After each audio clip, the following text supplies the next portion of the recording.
Well, then I'm going to formally call the December 25th, 2020 meeting of the Sandusky Planning Commission to order, and would ask somebody to call the roll. Mr. McGorry? Here. Mr. Miller? Not on. Commissioner Meinzer? Here. Mr. Whalen? Here. Mr. Zuloff? Here. Ms. Castile?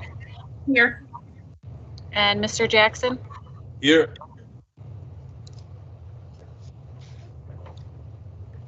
Is that it? Yep. Okay. It appears that we have to me that we have a quorum. Okay. So I would ask as the next order of business, if anybody would care to approve the minutes or make a motion to approve the minutes of the November 16th, 2020 meeting. I'll make a motion that the minutes be approved. Okay, Mr. Jackson. And is there a second to that motion?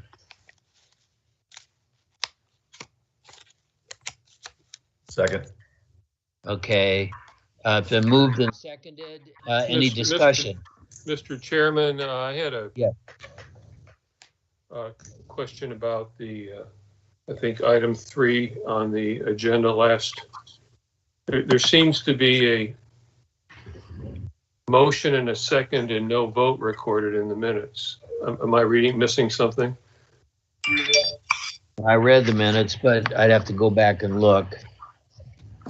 Well, let me,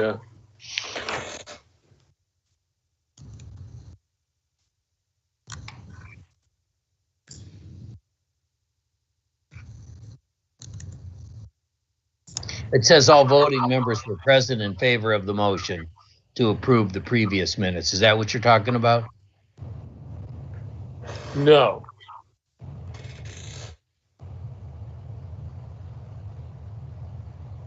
Talking about page 2, top of the page, item 3, 1801 George Street. Okay. It says McGorry moved to approve the minutes and Miller seconded, and then it moves on to old business. That's the agenda. No, We're talking about the minutes. yeah, Mr. Chairman, this is Greg. Yes. Mr. Zuloff is correct. There it does not show the vote of that item. Oh, I'm sorry. You may be right. I might be looking at the wrong thing. No. Again, what we're looking to do, we have a motion and a second to approve the minutes of last month's meeting. Well, you can't approve the minutes if they're wrong. There's no vote recorded. Yeah, I see what you mean. There's, on the page 2 of the minutes for item 3, there is no vote. It's just a motion and a second recorded. Oh, well, I'm pretty sure we voted on that. Yeah, correct. So I can add that in. All right. What was the vote? So we can all agree. I believe it was 4-0.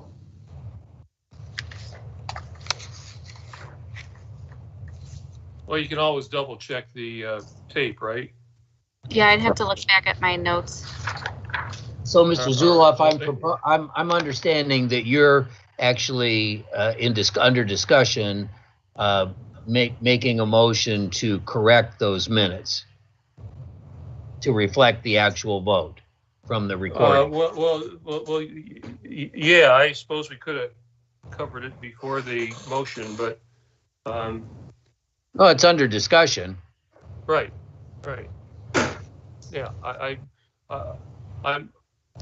If you're proposing a correction, I'm sure if we agree it was the vote was 4-0, and we agree that the minutes reflect that, then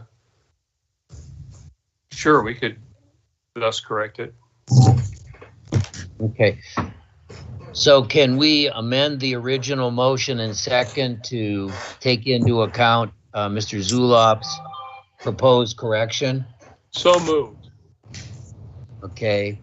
You need a second and a vote to amend if you're going to do it. If you're going to do it formally. Okay. Is there a second on that, Mr. Zulop's motion to correct? I'll second that myself. I think I can do that even as chairman. You can. I can't? You may. Okay. All right. So we've got a motion and a second. Any discussion on Mr. Zulop's motion to correct? Hearing none, I call the roll on that motion to approve the minutes as corrected. Mr. McGorry, Yes. Commissioner Meinzer, Yes. Mr. Whalen, Yes. Mr. Zuloff, Yes. Ms. Castile, Yes. and Mr. Jackson. Yes.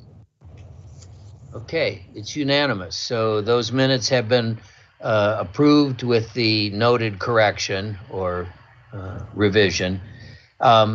Next item of business is an adjudication hearing on a submission by the city of Sandusky for an amendment to the zoning map for a number of parcels along First and Second Street.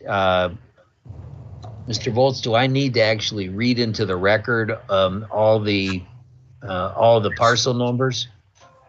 No, I think as them being presented on screen, that should be sufficient. Okay. And within, make sure they're in the minutes and make sure that they're in all the documents. Okay, good. Thank you. So would staff like to comment or educate the commission a little further on that application by the city? Sure. Just one thing, Mr. Chairman, this is an adjudication hearing, so we do need to be. So we need to swear people in? Yep, and the law director is on to do that. Okay. Who's going? Okay, I would ask the law director then to swear in anybody that's going to present testimony before the adjudication hearing. Or for the.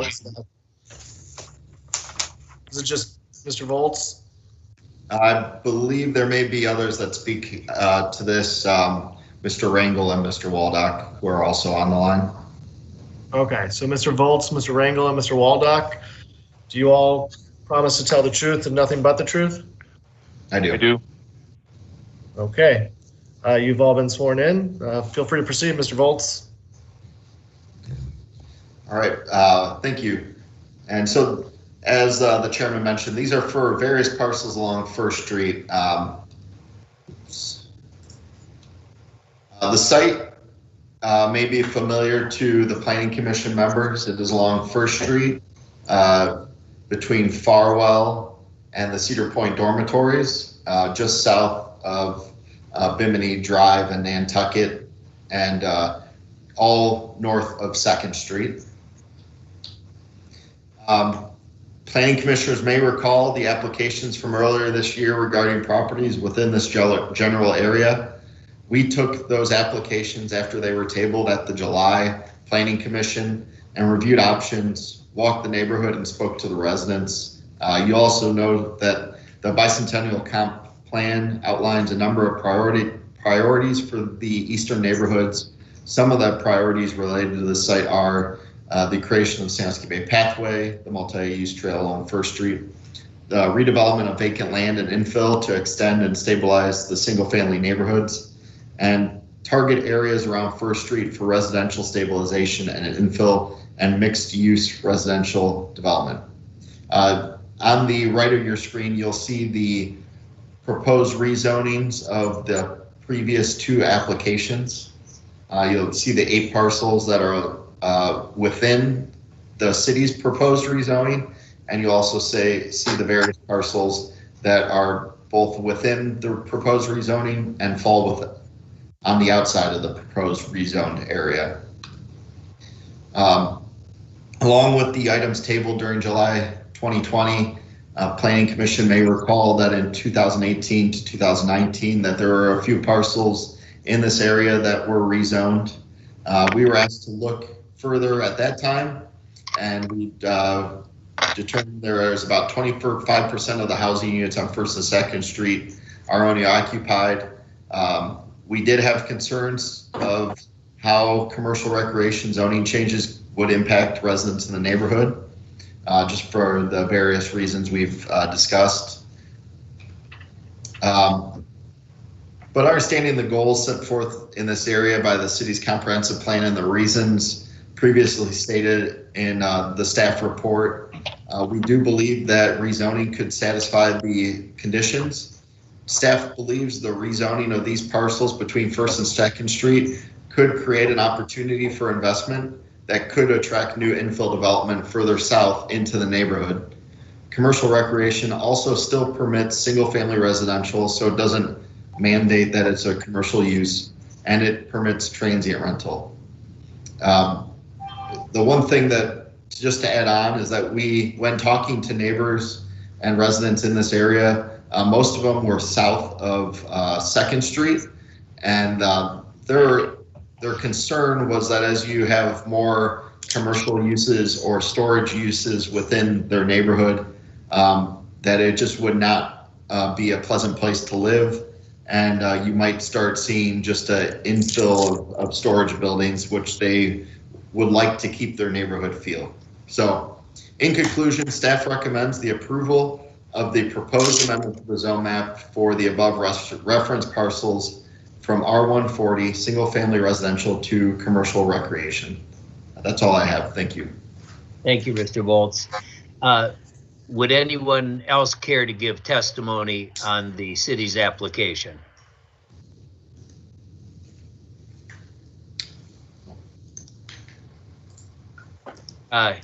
Hearing none, I guess nobody's there to give further testimony on application.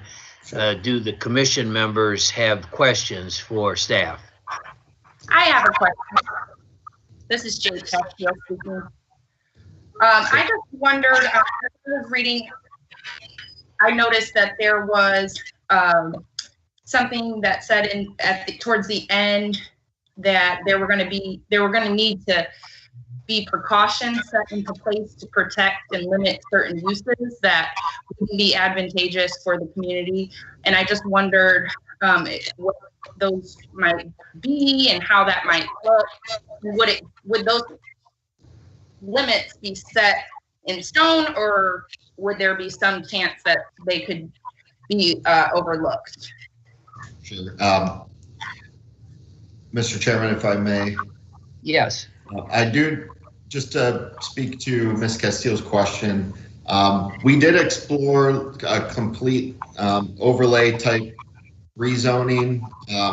The problem is we'd have to actually create an overlay district, which doesn't exist in our code, which would be one 3-month process and probably a lot of back and forth with the community.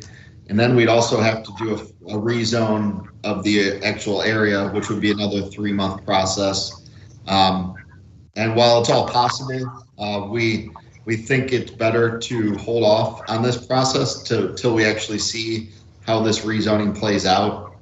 And our hope is that this will just offer some good infill opportunities for people, and the whole landowners may be able to better market the properties for housing or other uses.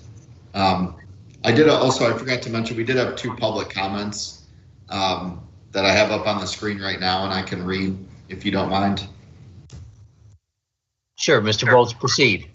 Velma Brown from 1825 4th Street, she called and she wished that the property next door to the east of hers was better maintained and the lawn mowed more frequently. And there are a lot of overgrown bushes. There are some head groundhogs that live there.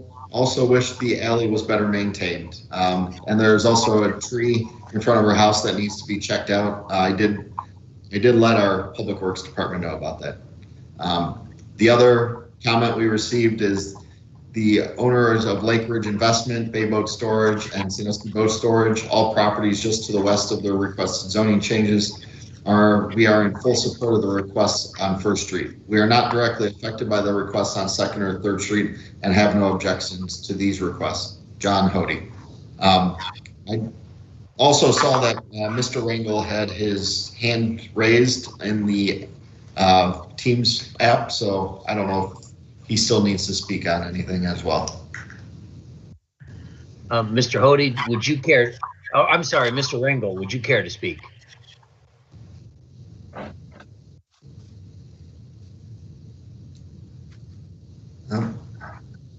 He may be having computer issues, but. Mr. Chairman? Yes, Mr. Zuloff. So, because you were asking questions of the commission, or inviting questions from the commission, our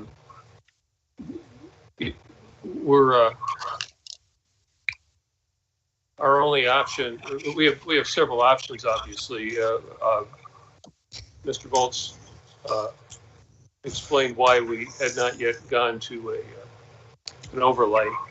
Another option is a new zoning category that would eliminate the particular uses that staff has suggested aren't desirable for that particular location. And then another option is to again keep in mind that we have a PUD ordinance that allows quite a bit of flexibility in, if I'm not mistaken, any category. I could be wrong about that, but I believe that those are two other options. So I was kind of hoping to see, legislation that wouldn't just change to another category. Because I know that we were talking about a possible new category of zoning as well as an overlay, but and with full appreciation for the time and work it takes, these are permanent decisions. These are things that can result in, the built form of our city that will affect us effectively in perpetuity, certainly for, the foreseeable future, certainly for the next 50, 100, or 200 years. Jeff Rangel is now joining. So I don't, with full appreciation for those arguments, I also am not impressed by something that should be rejected because it takes 6 months, given the gravity of the decisions we make regarding land use. Through you, Mr. Chairman, I have a question. Were the adjacent property owners notified of this meeting? Through you, Mr. Chairman, to Mr. Jackson, yes, we actually we did a notification, and this is the first time since I've been here that we put a diagram on the notification so that they could see the difference between the 3 different applications. I don't know if that's we have less comments than previously, but there's definitely less comments after this notification went out. Mr. Volz, Pete McGorry, Chairman, I have a question. Obviously, now the city is putting forward its own application for rezoning. We have the application by Mr. Waldock, which would seem to be covered by the city's application, and then the application by Mr. Rangel, which would seem to me to be partially covered, but not totally covered. Right. And I guess I can only speak for myself, but I think there is a goal here of reasonable development and appropriate development. And I note that in the city's application, if we went forward with the application to rezone as proposed by the staff or the city, there's still a concern of how we, for example, prevent gas stations from moving in, which we don't think is reasonable or appropriate. And I agree with that assessment. how does the city propose to avoid that? Sure. If we move forward, I guess I'll ask the question a different way. If we approve or recommend approval of the city's application, but we all agree that it's not appropriate for a gas station to move in, what if some property owner sold to a gas station? How do we preclude that? Sure. The easy answer is we wouldn't be able to with the way things currently sit, which is what Mr. Zuloff was speaking to, why a complete new category might be an option here. When we were looking at a new category, we were struggling to find anything that really was a good model for this situation. So no matter what we tried to write up, it just seemed like we were either excluding something that may be beneficial, or you're being too vague and open to other things that may be unwanted by the residents. So that's ultimately why we didn't go with it. That, along with the time frame that is required. But what we would think would happen is, say a gas station did come in for an application or something along those lines. We would have to hear that application as long as it met our requirements for site plan approval and whatever that may be, just like any other business or commercial recreation district does. The one thing to note with commercial recreation is it only permits boat storage buildings. So that is something to keep in mind.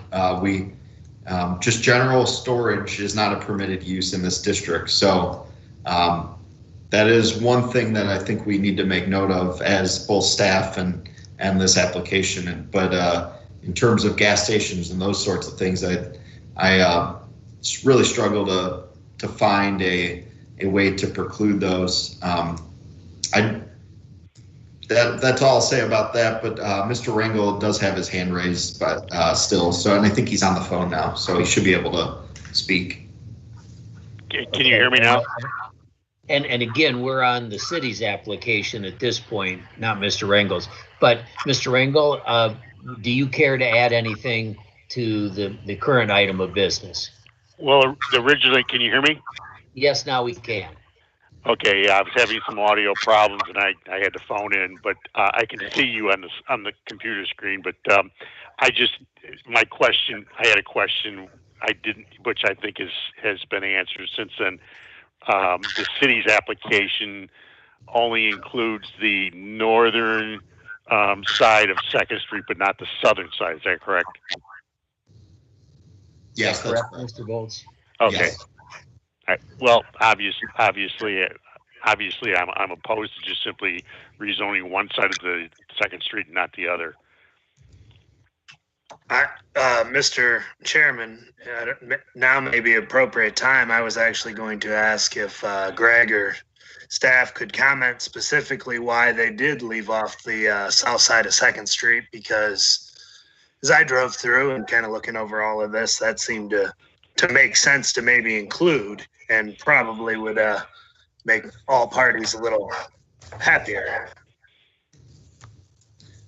Sure, Mr. Chairman, through you, Mr. Chairman, to Mr. Whalen. The reason we didn't is just from speaking to the residents, it creates a little bit of a buffer between people, and it still allows for that full block to be utilized for development up along 1st Street. So you could foreseeably have a development occur between 1st and 2nd while still slowly going to a more residential feel south of 2nd Street. That's purely it. And most of the residents on 3rd Street, you'd have your back door going up against a development that may not be appropriate for a single family home, just on the opposite side of an alley. So those are the reasons, but behind that. Mr. Whalen, does that answer your question? Yeah. I mean, it doesn't necessarily change my thinking that the south side of 2nd Street might be more appropriate if the whole move included that. But yeah, it answers my question. I suppose my other line of thought on the same idea is the one on 3rd Street that Mr. Ringel has in his application. To me, that one kind of, okay, now we're intruding onto a whole nother street. And I would, it would make sense to me to leave those two off. But to me, the 2nd Street ones on the south side of 2nd Street, I don't see that as necessarily a better or worse breaking point for the break between commercial and residential. And so to me, if the 3rd Street is entirely residential and they back up to what is commercial, that seems like as satisfactory a break as the one breaking in the middle of the street. And, it includes a good portion of the later to be discussed proposal from Mr. Rangel. And so I guess I'm a little long-winded there. My question would be, what options do we have as a commission if we all thought that south side of 2nd Street would be appropriate, but not the 2 lots facing 3rd Street? Mr. Chairman, I have a question. If you do the south side of 2nd Street, those individuals with homes on 2nd Street are going to be on an island. They're going to be on both sides of them, north and south side of them. There's going to be commercial, and that's wow. They're going to be on an island. I'd like to, the residents that are on 2nd Street. and I understand your point, Mr. Jackson. I might weigh in on the question of where you draw the dividing line. If you make the dividing line 2nd Street, I do believe there's a logic in that, and that is if you are working south from 1st Street, essentially a development off of 1st Street could extend all the way through to the lots on 2nd, with 2nd Street itself being a dividing line. I understand that logic. Whether one agrees with it or not, I understand that logic. I also understand Mr. Rangel's desire to potentially have a larger development base for his lots actually south of 2nd Street and even maybe south of 3rd Street. So I don't know what the answer here is. Everybody's struggling to try to move forward with development. And again, I don't know. We've got an application from the city. The question is, do we approve it as submitted, or do we take issue with that? Personally, I don't take issue, but go ahead, Mr. Zuloff. Mr. Chairman, to a certain degree, at some point you have to ask, are we solving the right problem? Or are we asking the right question? So when you talk about land use planning these days, a lot of questions about traditional use-based planning. And we're as concerned about the form of the development as we are the use. And when we say we don't want a gas station, we don't want what we think a gas station looks like. Okay, it's not so much the use. I'm not sure if we found that a lot of people needed gas there, I'm not sure we necessarily object to some way of keeping cars from running out of gas. We're concerned to a large degree on what the form looks like for form-based zoning. What's it gonna look like? Not so much the use. Okay, and this is the sticking point. We're afraid of what it's gonna look like as much as we are, what's gonna happen there. We need to look at this downtown. In fact, we need to look at it in particular in downtown, but it might be appropriate there too. How tall can a building be? How much lot coverage is permitted? And there's some of that in the use-based zoning, but very often what we're really worried about is what are the structures going to look like, and how are they going to impact not just the uses, but how are the structures that get built going to impact the neighbors in the neighborhood and your long-term plans. This is the benefit of using PUDs, is that it allows you a lot more flexibility depending on what you want to do. You know, it's like, okay, well, here's what we want to do. Well, what's it going to look like? Show us what it's going to look like, and we'll probably say yeah. You know? So that's what I was getting at with. Otherwise, you can just go on forever. You know, where should it stop? Where should it begin? Basically, what's going on is when somebody wants to do something, we rezone it. I'm pretty sure right now what we're doing is we're asked to rezone it. We're being asked to rezone the property because it's worth more when you sell it with a different category, which, you know, to me is probably without, you know, going after anybody in particular, generally not the reason to rezone. You don't rezone property to maximize its value to the seller. It's just the worst possible reason. I'm not saying that's what's going on here. I'm just saying that's not a reason for doing it. What do you want to do? Mr. Chairman, staff's recommendation, well, Mike's point is good.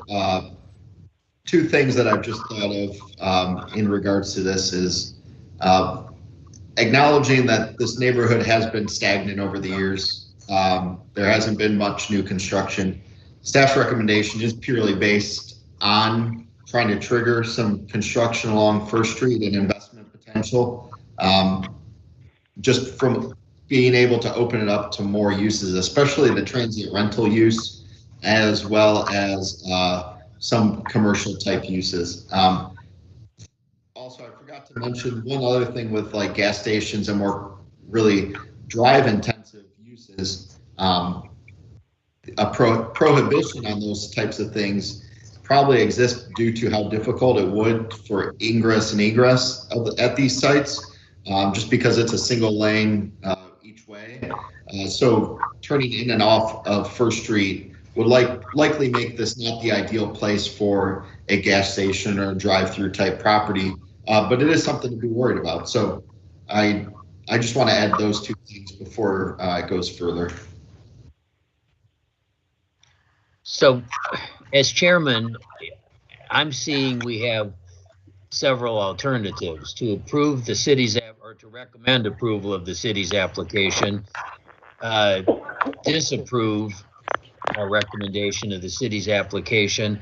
I do understand Mr. Zulof's suggestion for planned unit development as a tool, but Mr. Volz, let me ask you this. If we're talking about the sale of an individual lot, would that be a practical solution, a planned unit development for a single lot? It would be an unconventional solution, but to my knowledge, our PUD ordinance, you know, doesn't have a minimum lot size that I recall. Am I correct? It doesn't have a minimum area. Now, sometimes they do, but I'm unaware of a minimum area requirement for our PUD was intended. I was there for that. The intent was to just allow flexibility based on specifics. It's a progressive approach. The idea is you know, it allows you to do something. It's a good idea that zoning, maybe no zoning would allow. And then the other alternative would be to spot zone this, which everybody generally says is not a good idea, but to do it on a case-by-case basis as in reaction to a potential sale of a given piece of property. So I don't know what the best solution here is. I think everybody's in agreement to try to move forward and at the same time protect residential property rights of people that already live there. So I wish I knew what the answer was. Mr. Rangel, did you have your hand up before and still want to make a further comment? No. Okay. And Mr. Chairman, just one thing I'd like to add. I think the best scenario would probably be something Mr. Zuloff stated, which would be a form-based code, which would be a complete overhaul of our code system and structure. Ideally, I think that would be the correct thing to do. However, that would be years of process. So you don't think you could get that done by next week? No. Okay. Well, again, that leaves us kind of to a case-by-case reevaluation, and I guess with the concept of telling current owners, we'll try to work with you and any potential purchaser, within reason. Or we go ahead and on a faith-based proposal, move forward with the current zoning application change. I'm not sensing that the staff feels that that their heart's totally in this. And I don't mean that with any disrespect. So through you, Mr. Our recommendation is to proceed with our okay. Okay. All right, I appreciate that answer. Any further comments or discussion on this application that's before the commission? Mr. McGorry? Yes. This is Bob Waldock. For the record, the parcels that we've proposed are not being asked to have the commercial rec zone changed in order to sell them. I have spoken with Greg and with Tom with regards to what we would like to tie in for those 8 lots as we develop the PUD to the north, but they are not for sale. Okay. And I am correct, I think, in that all, Mr. Waldock, all of your lots on your application would be included. In other words, what you're asking for on your application down the agenda would be taken care of by the city's request. Is that correct? That is correct. Okay. Okay. Mr. Chairman? Yes, Mr. Zuloff. Yeah, I mean, it was actually, if I'm not mistaken, and I don't want to get into a memory game here, but I believe it was actually argued earlier in this process that these properties would be worth more. And I'm not sure whose application that was. I don't think it was Mr. Waldock's, but if we have specific plans, bless you, it's great. I'm looking forward to that, and I don't want to get in the way of that. But we've been there before, where you rezone something and you have entirely unintended consequences. I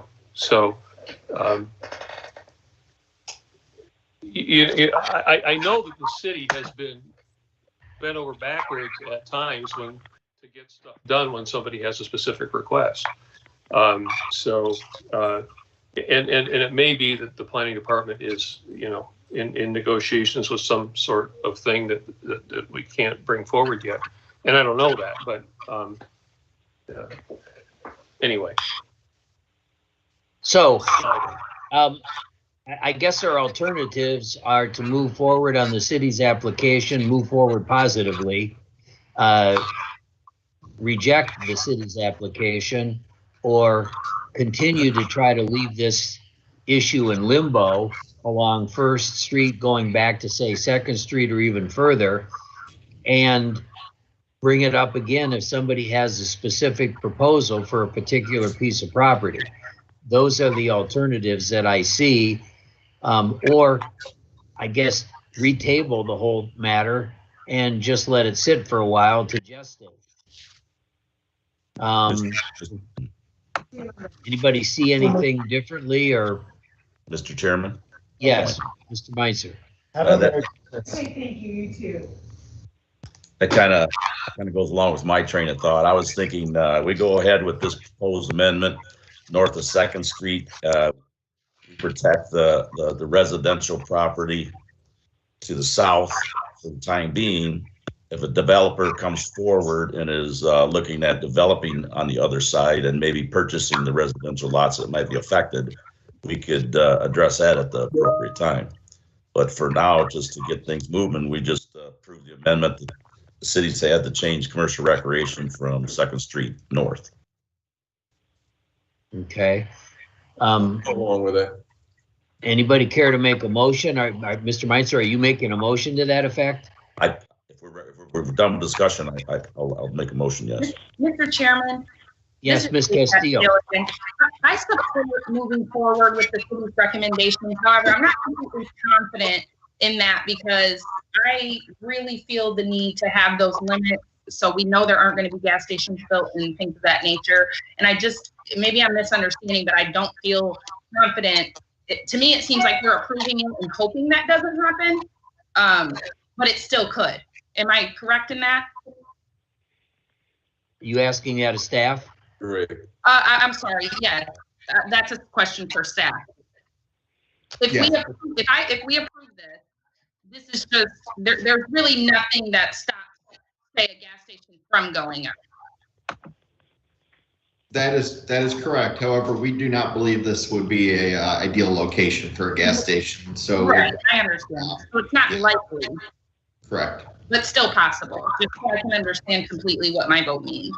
Yeah, and to Ms. Castillo's point, it could just be just as likely that a hotel is built on a combination of these parcels as well. So there's a variety of opportunities that could arise from this rezoning. Thank you.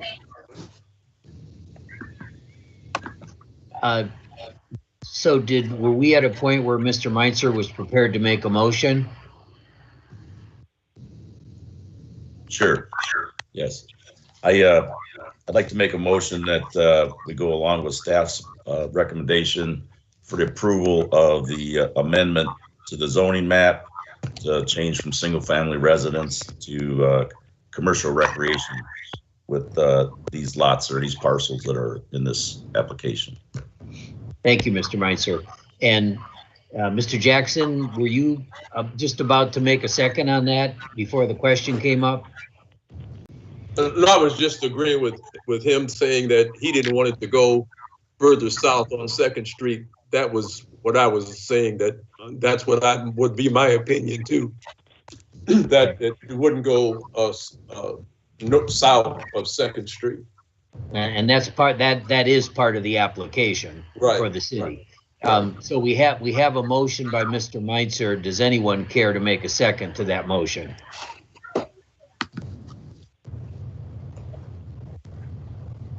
I'll second. Mr. Whalen has seconded. Is there any further discussion on the motion which has been seconded? Mr. Chairman? Yes, Mr. Zuloff. Yeah, I mean, I'm thinking a no vote. It's not because I'm against what's going on generally. It's just I don't think we got the details right, and and you know, these are really long-term decisions that affect the future of the city, and with all full appreciation for the challenges we're faced with, I don't think failing to make this decision tonight will halt progress in the area. Mr. Chairman, could I just say one more thing? Yes. I'm not opposed to that whole area being commercial recreation.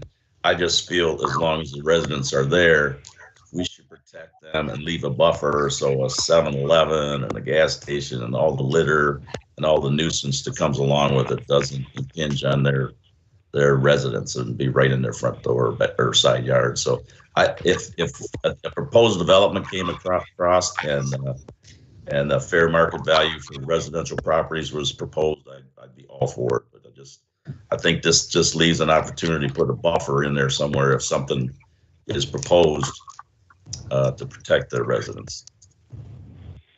I think that was not directly Mr. Zuloff's point. He was saying considering voting no on the application to hold off. And Yes. Well, if I can speak for myself, yeah, that's a good point. But I would have to echo. I would have to agree with the point. I would hope by now we've done enough of this that it goes without saying that the whole point of zoning is to be fair to everyone and protect the property rights, protect everyone's property rights fairly and equally. So yes, the people that are already there have rights too. So. Okay, but that south of Second Street is not part of the city's application here. Right. So, it's been moved and seconded. Any further discussion on the motion? I guess we'll call the roll for the vote on the motion which has been seconded. Mr. McGorry, Yes. Commissioner Meinzer, Yes. Mr. Wayland, Yes. Mr. Zuloff, Futile and symbolic, no. Ms. Castillo,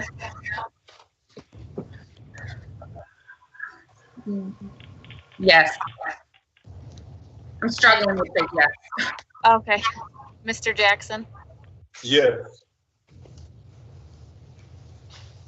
Appears that motion has passed, so that the commission is recommending, I guess, to the city commission for a change in zoning on the application.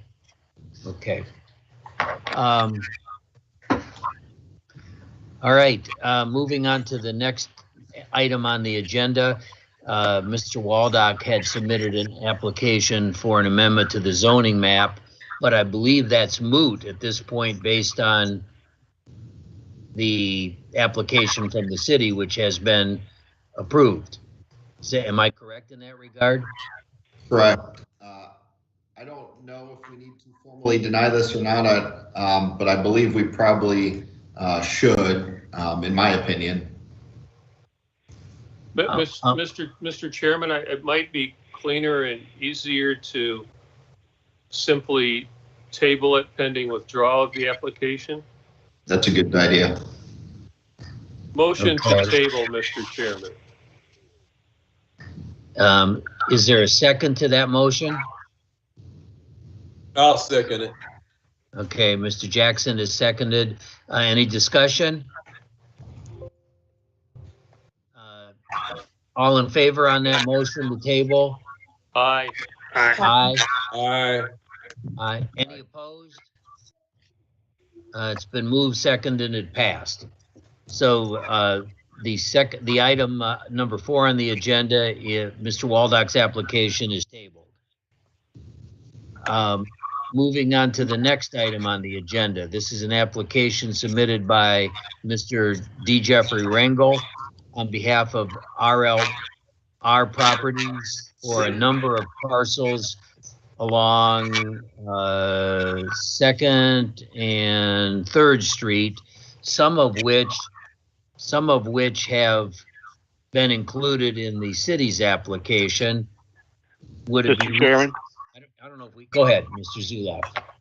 No, this is Mr. Rengel. Oh, I'm sorry, Mr. Rangel. I could short circuit this and withdraw the application. Okay. Okay. Thank you. With staff, do we need to do anything on that now that that's been withdrawn? I don't believe so, as it is withdrawn by the applicant. Okay. What was withdrawn there? I missed. I lost audio for a The second. entire application by Mr. Rangel.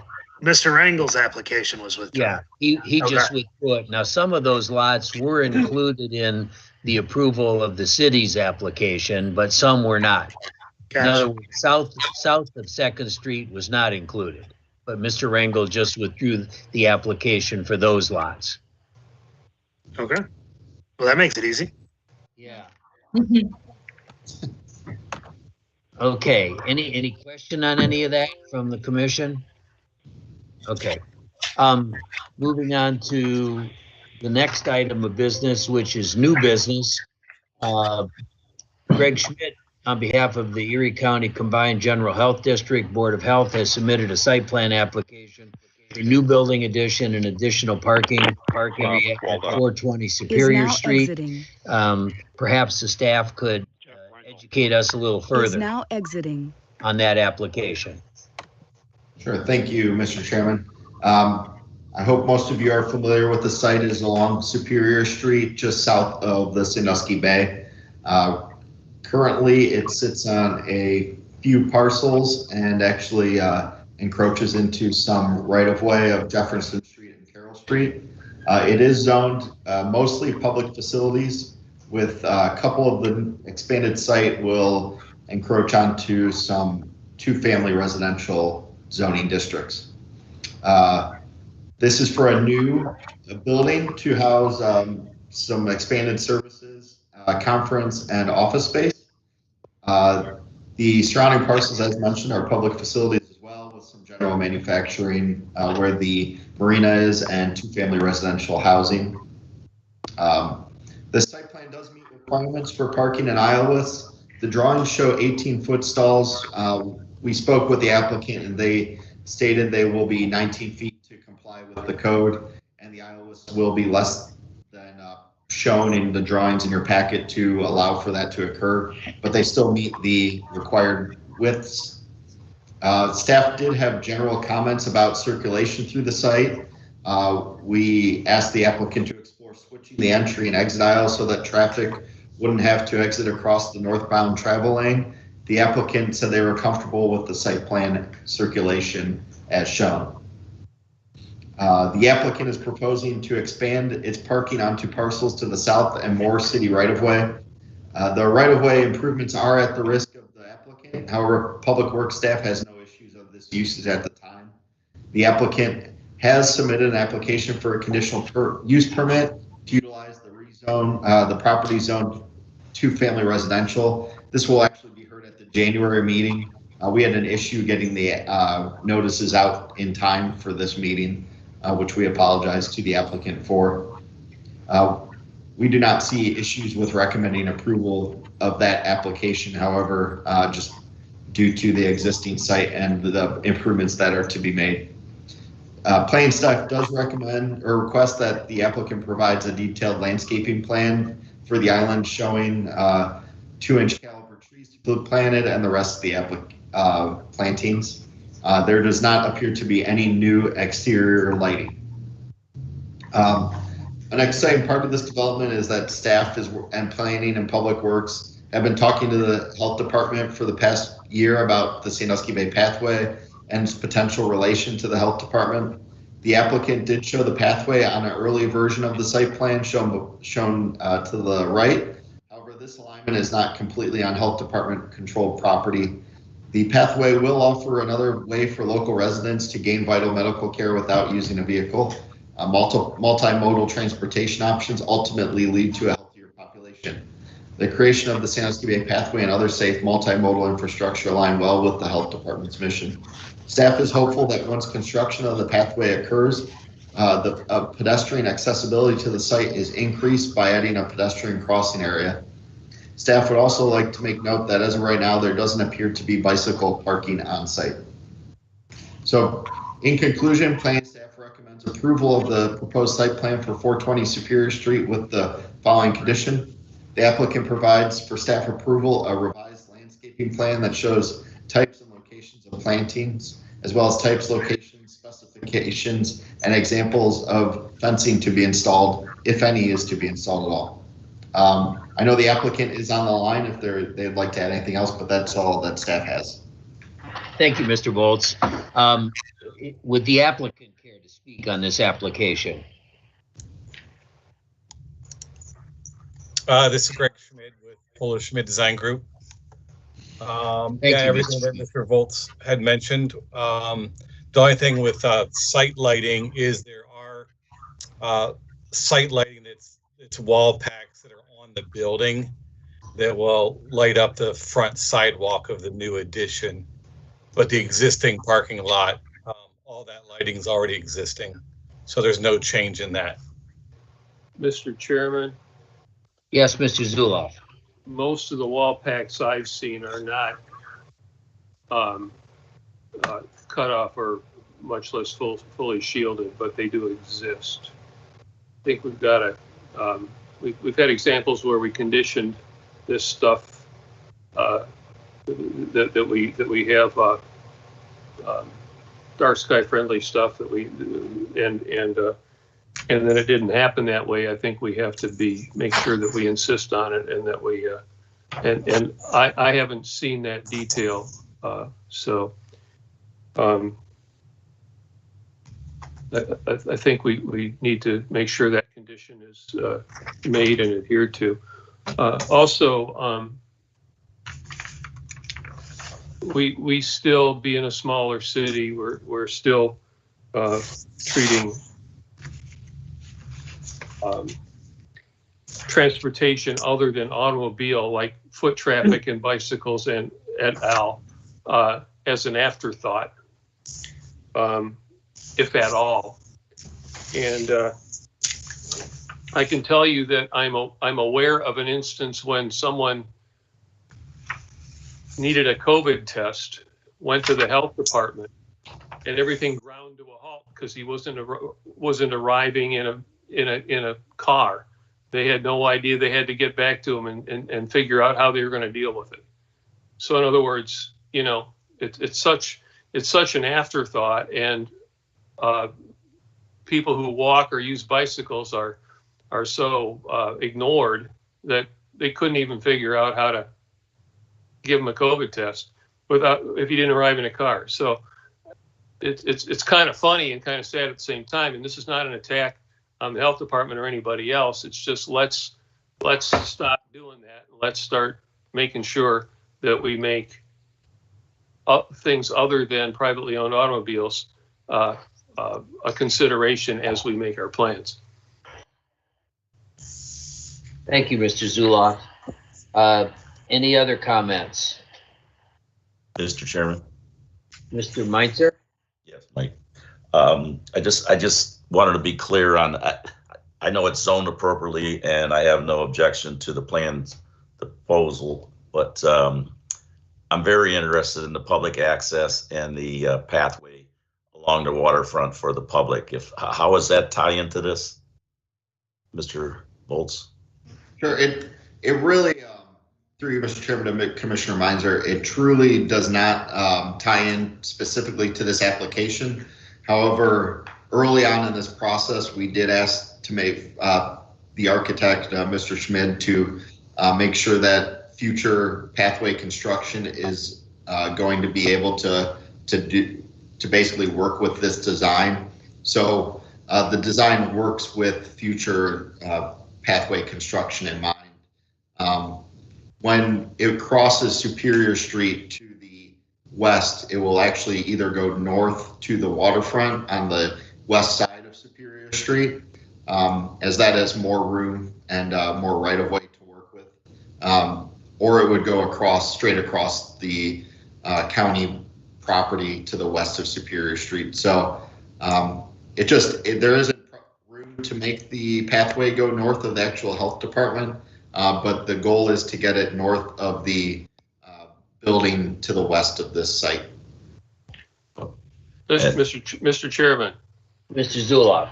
Yeah, with full appreciation of that, let's keep in mind that, and I'm a fan of Mr. Schmidt's firm, and they've done some phenomenal work, but he didn't work for us. He works for the health district. We got to send signals to the health district of what, you know, they're you know, it's really easy to sub-optimize on your mission. But if a public, you know, if a government entity, you know, can't be a part of this mission to build a better Sandusky, because they're, you know, then who can? We've got to think of the big picture, not just our own particular mission. And the reason the health district does what they do, or the health department does what they do, is to make life better for us. Well, there are a lot of dimensions to that. So let's keep that in mind, that we're, and not sub-optimize on our own particular mission, and always keep the big picture in mind. Soapbox. Mr. Volz, I was just wondering if you could flip back to the one site plan that shows the bike path, because I think that would help everybody kind of see the concept of the bike path and how Superior Ave is on there. Yeah, that one right there. So the bike path is shown to the south. That's property that the city has to acquire from two residential property owners in order to make that bike path work there. Superior Ave, and then as we talked about, west of Superior, which you can see right there, yep, right there on the that property to the west is owned by the Erie County Commissioners. So again, that would be property that the bike path would you'd have to get approval from them to go through basically the open field that's on the west side of Superior. But looking at the site plan, if you can see, all the boats that are to the far right of our drawing. That's the marina right there, and the marina wraps up and around the Erie County Health Department property. There's no room to run the bike path up the east side of the Erie County property and along the north side of the property, because the health department currently has a driveway that's running along the north side of the health department, and that's for emergency use. In the event of something down the road, they would use that road as an access drive only, but not for public use. The public use is still being circulated in and out of the new parking lot. But I just wanted you to see that the bike path right there is making accommodations for Sandusky to get their bike path in there. They just have to acquire a couple pieces of property to do so. Thank you. Any more questions or comments? Anybody care to make on the commission, care to make a motion on this application? Mr. Chairman? Yes. I'll attempt a motion, if you don't mind. Okay. I recommend that we approve the proposed site plan for 420 Superior Street with the staff's recommendation for plans for revisiting the landscaping and plantings and specifications and fencing and all the things that Mr. Bolts brought up. So you're moving to approve the staff recommendation, yes, subject to the conditions that they've listed. Correct. Thank you, Mr. Meinzer. Is there a second to that motion? Second, Mr. Chairman. Zuloff seconds. Thank you, Mr. Zuloff. Any further discussion on the motion and second? Why don't we call the roll then? Commissioner Meinzer, Yes. Mr. Whalen, Yes. Mr. Zuloff, Yes. Ms. Castillo, Yes. Mr. Jackson, Yes. and Mr. McGorry. Yes. Okay. It's a unanimous vote. Application's been approved. Congratulations. Thank you. Any old business? I see on the agenda we've got some, but nothing listed. Anybody care to make a motion to adjourn this meeting? Mr. Chairman, sorry. Yeah. We were just asked to, and I don't know if Kristen wants to jump in, but to explore the idea of altering meeting times to make meetings more available to working people and working folks. I was just going to open that up to discussion by you all. That is up to you guys if you are comfortable with the 4:30 or like to change it to a different time. Are you thinking that later would be better or earlier? We were asked to look at later. And later being 5 o'clock, 6 o'clock? Just an example, arts and culture starts at 5:15. There's another commission that's starting at 6 p.m. It's up to the commission. We don't have a recommendation, to be honest with you. And personally, once a month, I can do whatever's good for anybody else. So, Mr. Chairman. Mr. Zuloff. Part of this consideration and, the value of having a few old guys on the commission, or by old guys, I mean old people. I've been at it for a while, and so there's value to institutional memory as well as new ideas. Now I've got plenty of new ideas too, but we've talked about this before. Right at the moment, we're a little short on staff, and they work pretty hard. And so what you're doing when you do a later meeting is somebody's working later. Now, it's kind of cool right now because they can work remote, so it's arguably less of a burden. Also, hopefully, staff's allowed some flex time, or some comp time or whatever. So, if it's not a burden to the staff right now, I'd be all for it right away. If it would have to wait a while until we can get staffed up again, I'd be all for it then too. I can do it. I think the participation is important. I'm not sure that the time is the biggest barrier. But if we can eliminate that, or if someone wants to, participate and can't, I'm all for it. But only if it doesn't burden the staff. So we need some feedback in that regard. Okay. Yeah, Mr. I don't Chairman. know, Mr. Bolts, that answer your question? I think so, Commissioner Meiser.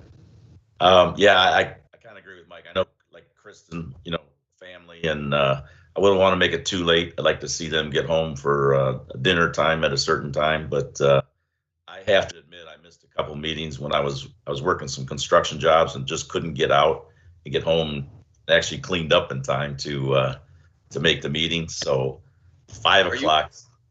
Pardon? Is that cleaned up? Well, I'm injured right now, so I haven't been. You look good, Mike. You look good.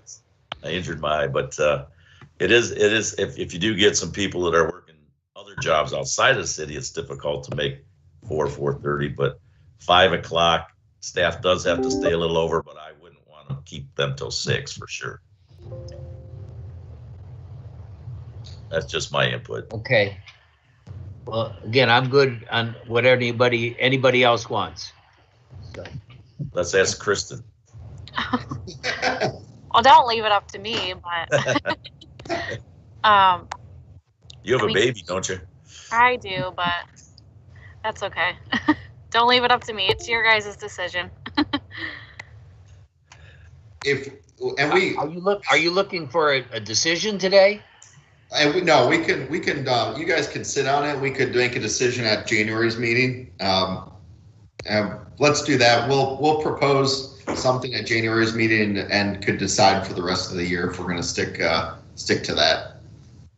That sounds good to me. So, would anybody have issues with 5 p.m. just before, or say 5 or 6? Let's start the new year with a resolution. Try 5 o'clock.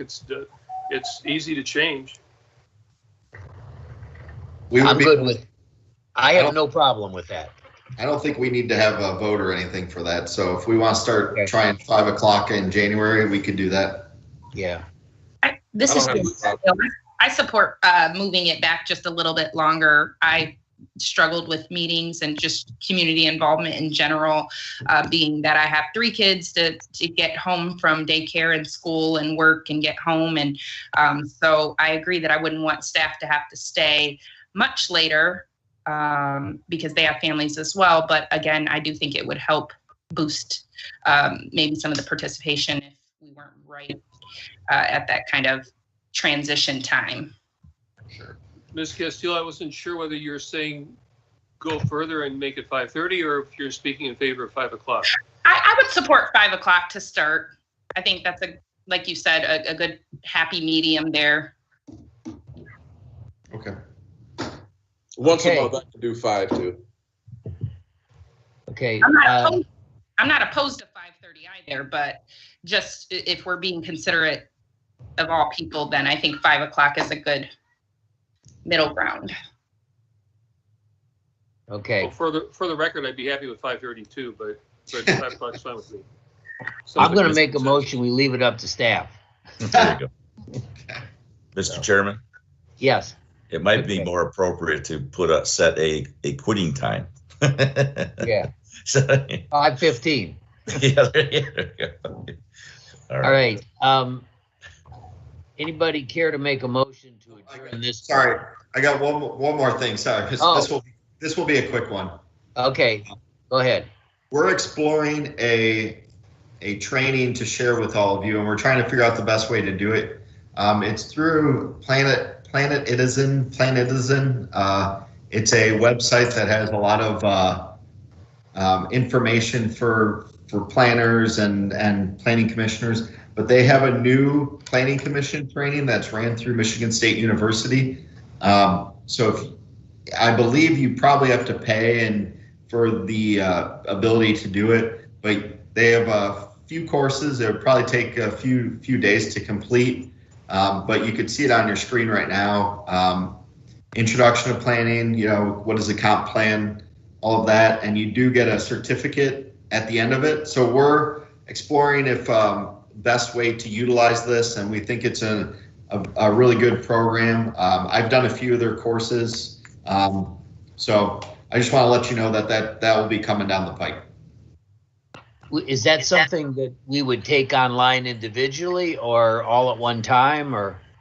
I believe it'd be individual, but we're exploring some options. Okay, good. Mr. Chairman? Mr. Zuloff. Along the vein of education and let's call it professional development or organizational development or board development, any of those would apply, any or all of them.